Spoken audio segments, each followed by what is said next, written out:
Everybody, Alert for Life here, bringing you guys a brand new video. So over the past week or so, we have gotten the new Spyral cards announced, as revealed, and well, I've been holding off on making any videos about them because of the simple fact that, like last time, I wanted to wait until we got the full knowledge of the full new wave of support, because I wanted to be able to judge everything, how it is, and how they're all going to work together along with the old support.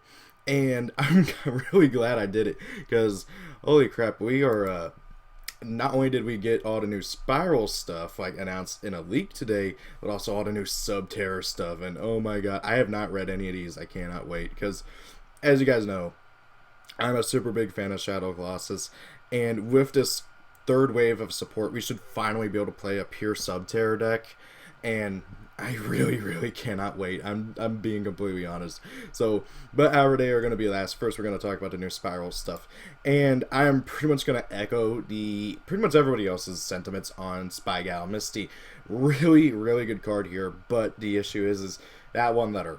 They made her Spyal, not Spyral. I've heard a lot of people saying that, oh, hey, maybe it's just a typo. No, that is a printed card. Now, if they errata her sometime later, that'd be really cool. But anyway, so for those who don't know what she does or is, she is level 4 Dark Spellcaster type effect monster, attack 1500, defense 1600. If this card is normal or special summon, you can declare one card type monster, spell, or trap. Reveal the top card of your opponent's deck, and if you do, draw one card. If it is a card of that type, so yeah, that's really good right then and there. Generally speaking, that fits with the whole, play style of Spyrals. Oh, hey, you're going to be able to predict what your opponent's going to do, be able to change your tactics in order to compensate for what they're going to do, what they're going to draw, what they're probably going to have, and generally speaking, you should be able to know what they're going to be doing throughout the entire game, outside of the first turn or so, unless you're going first. That being said, though, I really do like that first effect. Excuse me. So yeah, really good first effect, and then her second effect is also pretty good as well. Once per turn during Evil Player's turn, you can target one Spyral Super Agent you control and one monster your opponent controls. Return both monsters to the hand. So she's basically a weaker Kieran. Now, obviously, Kieran is better in literally every way, shape, and form, because Kieran can target any Pendulum monster you control. It doesn't have to be just one specific monster. And of course, also Kieran is a pendulum with a lot better stats, and well, untargetable and cannot be destroyed by card effects. So yeah, while she's not as good as Kieran, she is basically an archetype Kieran for the deck, and that's really good. And overall, I really do like this card. I mean, not just for the effect, but also the artwork is really amazing as well. I swear, Konami's just getting better and better with the TCG artworks. Well, TCG exclusive artworks, I should say. So this card is really good. The issue is the name, Spyal, not Spyral. That means you can't search her off of the field spell. And really, honestly, the only way you're really going to be able to get her out very often is Summoner Monk and stuff. And even then, that's not very consistent. Now, with that being said, though, because you should already be playing, crap, I forgot what that card is. It's I'm pretty sure it's Dark Magic Veil, something like that. It's a normal spell card. Pay 1,000, special summon a Dark Spellcaster from your hand or graveyard. Since you should already be playing that because of Master Plan, she's literally the exact same typing and attribute as Master Plan, so she will be able to benefit off of that card as well. So if you're not playing 3 Dark Magic Veil already, you should be, especially because of Spyal Misty. Now then, with that being said, with the new stuff, I just actually thought about this. We should finally be able to play pure Spyrals, which I'm also really excited for. Now, from the looks of things, Spyal Misty is the highest rarity card in the Spyral archetype, being an Ultra, which is pretty interesting. Spyral Tough looks to be a rare. Now, with that being said, Spyral Tough is the next card that was revealed. I believe it got revealed today, officially. He's a Wind Warrior. He's level 4, 1900 attack, 1500 defense. This card's name becomes Spyral Super Agent while it is on the field or in the graveyard. Once per turn, you can declare one card type, monster, spell, or trap, and target one card your opponent controls. Reveal the top card of your opponent's deck, and if you do, destroy the target card if the revealed card is the declared type. I don't know why I couldn't read that, but This card is pretty good. I mean, he's not the best thing in the world, but he is pretty good. I do like him. My biggest issue is he doesn't have an inherent way of summoning himself like Super Agent does. So, but however, with that being said, he's still really, really good for the deck, and just for the general fact that he is a Spryal, so he benefits fully off of all the Spryal support. And he pretends to be Super Agent while on the field or in a graveyard, which is also really, really, really good. So, really, honestly, these two are really good. I can't wait to get my hands on these. And heck, after seeing the new Spryal stuff, because I actually learned about the leak thanks to, I think it was House of Champions or Glasgow, can't remember, but one of those other two, like other bigger YouTubers, who decided to, well, I guess got wind of this faster than me. So basically, two traps as well. Spiral Gear Handy Cable, which means it's going to be able to be searched off of Quick Fix, which is really, really cool. So, normal trap card. If you control a Spryal Super Agent, target one face-up card your opponent controls. Return it to the top of the owner's deck. You can activate one Spiral Gear Handy Cable per turn. Now, obviously, the big thing about this is that you put a card on top of your opponent's deck, and you're going to know what that card is. So not only do you screw over what your opponent's doing, like let's say for instance they're about to make an Xyz play, oh hey, no, you don't get that. And then that can also combo well with Misty, because then, oh hey, you get rid of their other monster. So you can really, really screw over your opponent, and this has a lot of disruption effects, well, abilities and stuff. That's really, really cool. I do really like this card. By the way, if you're wondering how we know all this stuff over here, this is a big leak. I guess somebody got a hold of a case or something, which, by the way, if you're curious about the secrets, these are the secrets for the set. Fool's Bureau Belongings, I called that the Zodiac stuff the best ones other than Momo Rat, so yeah, that's fun. The new Fusion Tuners thing, which I actually did not make a video about because, again, I don't like talking about just one card. Good old Brave Eyes, the lawn mowing next door thing, I don't know what's name they're going to go with, and of course the new virus card are all secrets, which kind of sucks because I need 3 of this for cubics, and oh god, please don't be expensive. That's all I hope. I don't care about pretty much anything else. So now then, continuing on with the Spiral stuff, I really probably should have talked about the secret rares at the end of the video, but oh well. So Spryal stuff, the last Spryal card that we're getting in a set, it's another trap card. This is a continuous trap card, and it is a mission trap card, which means that if I remember right, it's Master Plan who searches missions, which is really, really, really cool. So now we got a second target for her effect, and like with the other mission, you should be playing 3 of this, in my personal opinion. Okay, so continuous trap card. Destroy this card during your 3rd end phase after activation. You know, I think all missions are going to have that effect. I think that's safe to say. Once per turn, if a Spryal monster is special summoned to your field, except during the damage step, you can target one monster your opponent controls, take control of it until the end phase, but it cannot attack directly this turn. If one or more Spryal monsters you control would be destroyed by battle or a card effect, you can banish this card from your graveyard instead of destroying one of those monsters. So this card is a once per turn brain control, mind control, whatever. That is really good. Okay, and it's not that hard to spell summon a Spryal card, well, monster, because you got Super Agent's effect, you've got Big Red, you've got Quick Fix, you got like so many different ways to spell summon stuff, and then of course Dark Magic Veil. This card is really good, and it can be actually used during your opponent's turn, because if you call it a haunted back somebody, then hey, look at that, you just spell summon a Spryal, you can take control of your opponent's monster and really disrupt their plays. Which is really, really cool. I like this card a lot. I think it's going to give Spirals, along with Handy Cable, I think these cards are really, really going to give Spirals a big, big boost. And I can't wait to see how this is going to do. Now, the funny thing is that a friend of mine told me that he had like an informant in on the stuff over in Konami, and apparently Subterror is supposed to be the better deck. But I don't know. I haven't seen the new Subterror stuff yet, and that's what we're going to take a look at next, and I can't wait. So we've got a new Nemesis. This guy, he's level 2, which is interesting. He's a Defender, Spyral Nemesis Defender. Level 2 Earth Beast Warrior. Ooh, hey, that means we can play Tenki in the deck now. Let's hope it's actually, like, really good. So he looks to be a rare, like, Nemesis Warrior, which is really cool. 100 attack, 2000 defense. During your player's turn, when your opponent activates a card or effect that targets exactly one set monster you control, and no other cards, or when a set monster you control is targeted for an attack by an opponent's monster, you can send this card from your hand or face up on your side of the field to the graveyard and target one other monster you control that is an appropriate target for that effect or attack. That card, effect, or attack now targets that new monster. As long as you control a set monster, this card cannot be destroyed by battle or card effects. So this guy is pretty interesting. I like his defending effect. Being able to block your stuff, because as you guys know, Subterrors are not well renowned for their defense. They actually typically have low defense, which is funny because this guy actually has really high defense, especially for being a level 2. And not only that, but also being able to stop himself from being destroyed by battle or card effects so long as you have a set card. That is really cool. I mean, well, set monster, but irregardless.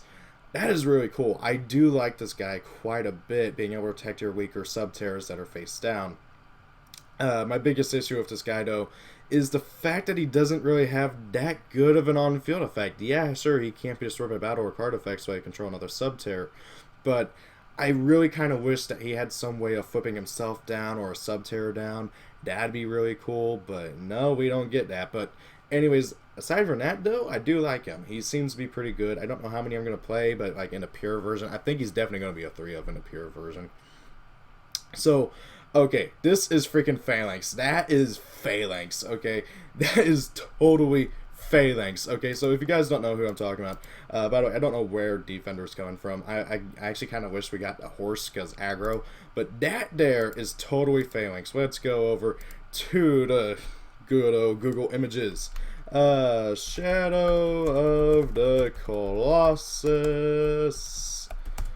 Phalanx. There we go, Phalanx. So, just simply to kind of give you guys a idea of the Shadow Colossus monsters that like are compared to, well, are obviously being referenced by the Subterrors. This is Phalanx, and this screams Phalanx to me, and it is so cool. I love it. Oh my god, I can't tell if he looks to be an ultra, which I don't mind. Like almost every single one of the behemoths is an ultra, and god, he looks so cool. And he's shooting a laser, which Phalanx doesn't do, but still, the fact that we are getting Phalanx now is really, really awesome. And he's a level 9 too, and holy crap, that defense. Okay, so he's level 9, Earth Thunder type, which is interesting. Flip effect monster, obviously. 1900 attack, 3000 defense. Flip, you can target one set monster your opponent controls. Take control of it until your next end phase. Oh my god, it's until the next end phase? That is awesome! And then he has the standard foot face down and special summon. Okay, so this is the Subterror Behemoth that they were talking about that can take control of monsters. That is really, really cool. I like this guy a lot. Now, it's got to be a set monster. So, the idea is okay, your opponent attacks Ultra Mephists, flips them face up, with Hidden City, all that stuff. Flip face up, flip everything face down. And then, okay, you have this guy out, preferably still, well, have him at all. And then next turn, flip him face up, take control of one of your opponent's monsters, flip it face up, and then just proceed to use it for stuff. I really, really like this guy. I love the artwork. I love the effect. I kind of wish the stats were swapped, but hey, he is a flip effect monster. This guy is really, really cool. I love him a lot. Now, with that being said, though, since this guy is the more defensive one, the next one should be the more offensive one. But god, I can't wait to get my hands on these things. And sure enough, this guy's more offensive. Okay, so who are you? He looks like a dragon, but he's a zombie. Holy crap, he's a zombie, I think. Volteo. I don't know what Volteo means. So, he is a zombie. Okay. What? There's no dragons. God dang it. Zombie. I can't think of which freaking... God. I can't think of which, god dang it, Colossus this guy is. But I will figure it out, because after we get everything, like, in the next wave, the last wave of supports should be in Maximum Crisis. I'm planning on doing a video, like, showing all the references and pointing out everything to Shadow Colossus. So this guy's going to be tricky. Now, granted though, he might be a reference to the unreleased Devil Colossus, because there was originally going to be a Colossus called the Devil, or at least that's what everybody calls it, and he kind of looks like it, but I don't know. So let's talk about the actual card now. So, Subterror Behemoth Dragosuri. Very weird name. Level 6 Earth zombie type flip effect monster, which, hey, he's a zombie, so we could play like Book of Life in the deck now, or Mizuki. That'd be interesting. 2400 attack, 1600 defense. Flip, you can activate this effect. This turn, Subterror cards you control cannot be destroyed by your opponent's card effects. You can only use this effect of Subterror Behemoth Dragosuri once per turn. And then he has the standard, standard Subterror effect. Okay, so it's Subterror cards, and sadly the Hidden City is not a Subterror card.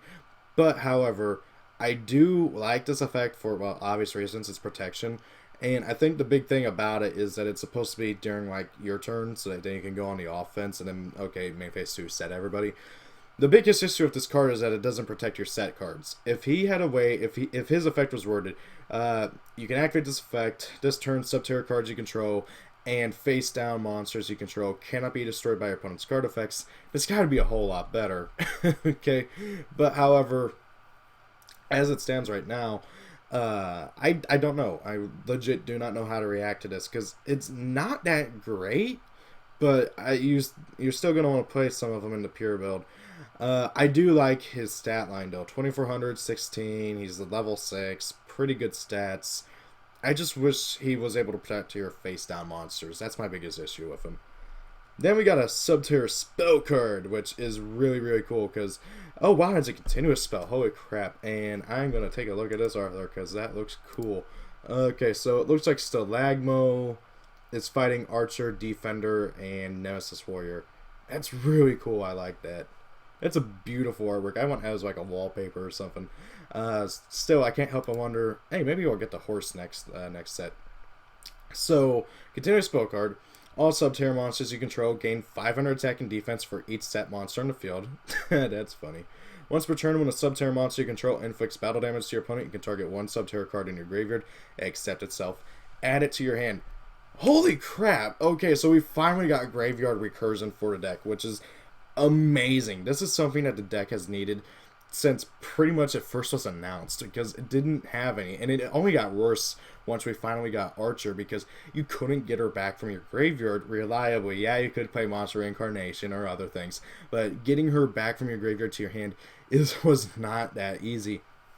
Not only that, but also, holy crap, this card is not a hard once per turn. So if you have multiples out, not only do you get huge amounts of attack and defense bonus, but you also are able to, well, just get multiple cards back. That is really good. I am so happy we finally got Graveyard Recursion for the deck.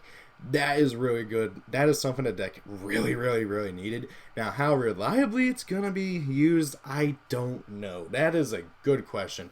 Because, really honestly, the attack and defense manipulation, well, addition, I should say, it's only going to be really relevant during your opponent's turn, because everybody's going to be face down. They're going to be wanting to attack into something, but however, they gotta be careful because they'll take damage. You won't have to waste your Hidden Cities effect right away. So this card seems really good to me. Now, does this make the deck broken? Like, does this new support make the deck broken? Because that is something that a lot of people really, really want, is for Subterrors or Spirals to be competitive, I mean, heck, both decks, I think, are really good, but are they meta-relevant? Maybe after Maximum Crisis, but right now the big issue with all this new stuff is that they're coming out at the same time as Zodiacs, and Zodiacs are just going to dominate the format. Now, that being said, that's not going to stop me from putting together Subterrors, especially since none of them are secret rare this time, which is awesome. I'm so happy that they finally did not make any of them secret rare, which is really, really awesome. Although, watch it, like, the broken stuff is going to come out of Maximum Crisis, and like everything's going to be secret rare, calling it now. But with all that being said, though, this is a lot of stuff the deck needed, and I really, really do like it. Heck, even Dragosuri is not that bad, because he does provide protection for your stuff during your turn, which makes it to where, oh hey, Drancia isn't that big of a deal for you during your turn. And heck, even during your opponent's turn, Drancia is not that big of a deal for your Subterrors, because they'll all be face down, which is really awesome. So, I really cannot wait to get my hands on these. Once they pop up on YgoPro, I'm going to be testing out a pure version as well as a new version of Subterror Metal Foes. I can't wait to try that out. It's going to be awesome. I love this new stuff. I also can't wait to try out pure spirals, and also maybe some of them with spirals like mixed in. I don't know what though yet. So we also got some rarities over here. Odd Eyes Raging Dragon is an ultra rare. Wow, wait, he's not a secret? That's like what, the second time that the cover card is not a secret, I think. And then the Xenobirds. Holy crap, I think. Oh my god. Xenobirds got no love. The freaking Xenobird rituals aren't even super. They're rares. Oh my god. I mean, granted, that's really awesome because I'm going to be able to build a deck like day one at sneak peek because nobody's going to want these. And heck, you don't even need like this guy or this guy. And hey, they're missing another one of the Xenobirds. But you don't even need like these two. You just need this guy right here mainly. So yeah, I can't wait to put together Xenobirds too. But god, wow, none of them are hollow. That is annoying. I'm gonna be honest, because I like having at least one hollow for the archetype. Well, for any archetype really. So guys, this is my very long-winded video of me just talking about all this new stuff. I can't wait for this. The new Subterror stuff looks awesome. The new Spiral stuff is awesome. I can't wait to get my hands on these cards. I can't wait to get my hands on Raging Tempest, and I can't wait to just, you know, be able to try out all these new decks. My biggest issue with Raging Tempest right now, though, is freaking Fool's Burial of Belongings as a secret. I totally called it. I was like saying that, and all my friends were like, "Oh no, it's gonna be like it's gonna be like a super or something." No, it's a secret. I called it. Ugh. Anyways, guys, thank you all for watching. Hope you guys enjoyed this video. Have a great day. It's your birthday. Happy birthday, and see you all later. Sorry I haven't been really uploading a lot lately. I have been swamped with work and school, and Tales of Berseria and Gravity Rush 2 came out, and literally all my free time has been going towards those two games. So, see you all later. Hope you guys enjoyed the video. Have a good day, and peace out. Goodbye.